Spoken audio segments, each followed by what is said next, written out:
తెలంగాణ ప్రభుత్వం ఇవాళ హోంశాఖ ఆధ్వర్యంలో ప్రజా విజయోత్సవాలు నిర్వహించింది.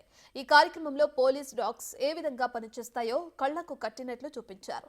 టెర్రరిస్టుల అటాక్స్ ను డాగ్స్ ఎలా పసిగడతాయి, వాటిని ఎలా నిర్వీర్యం చేస్తాయో ఓ జాగిలం క్లియర్ గా చూపించింది. 10 అడుగులకు పైగా ఎత్తుకు ఎగిరి డాగ్ చేసిన ఫీట్ అక్కడున్న వారిని మెస్మరైజ్ చేసింది.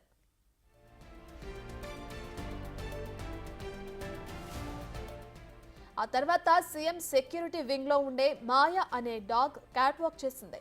క్యాట్ వాక్ చూసిన సీఎం రేవంత్, డిప్యూటీ సీఎం బట్టిని కూడా మాయా నవ్వులు పోయించింది. ఇక 2019లో మాయాకు గోల్డ్ మెడల్ కూడా వచ్చింది.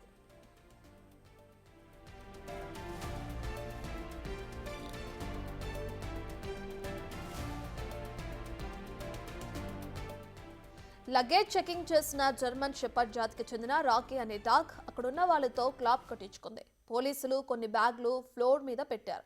వాటిని రాకీ క్షుణ్ణంగా తనిఖీలు చేసింది. 2 బ్యాగుల్లో అనుమానాస్పదమైన వస్తువు ఉందని సిగ్నల్ ఇచ్చింది. దాన్ని పోలీసులు ఓపెన్ చేసి చూశారు. అందులో పేలుడు పదార్థాలు ఉన్నాయి. పేలుడు పదార్థాలను గుర్తించడంలో రాకీ 2020లో గోల్డ్ మెడల్ సాధించింది.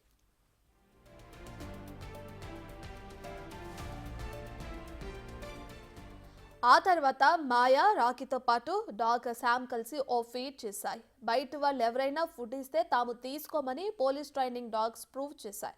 ఓ వ్యక్తి డాగ్స్ కు ఫుడ్ ఇస్తే తీసుకోలేదు, కానీ అదే ఫుడ్ తమ ట్రైనర్లు ఇస్తే తీసుకున్నాయి. అంటే బయట వారు విష పదార్థాలు ఇచ్చే అవకాశం ఉందని ట్రైనింగ్ డాగ్స్ అభిప్రాయం.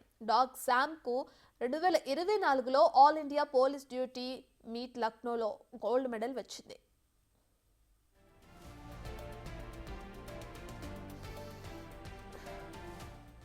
ఎవరి దగ్గరైనా డ్రగ్స్ ఉంటే ఎలా గుర్తించాలో డాగ్ మ్యాక్స్ చూపించింది. కొంతమంది వరుసగా నిలుచున్నారు. డాగ్ మ్యాక్స్ అందరి దగ్గరకు వెళ్లి పరిశీలించింది. డ్రగ్స్ ఉన్న వ్యక్తి దగ్గరకు వెళ్లి పోలీసులకు సిగ్నల్ ఇచ్చింది. దీంతో ఆయన్ని తనిఖీ చేయగా డ్రగ్స్ దొరికాయి. అలా ట్రైనీ డాగ్స్ పనిచేస్తాయో కళ్లకు కట్టినట్లు చూపించారు పోలీసులు.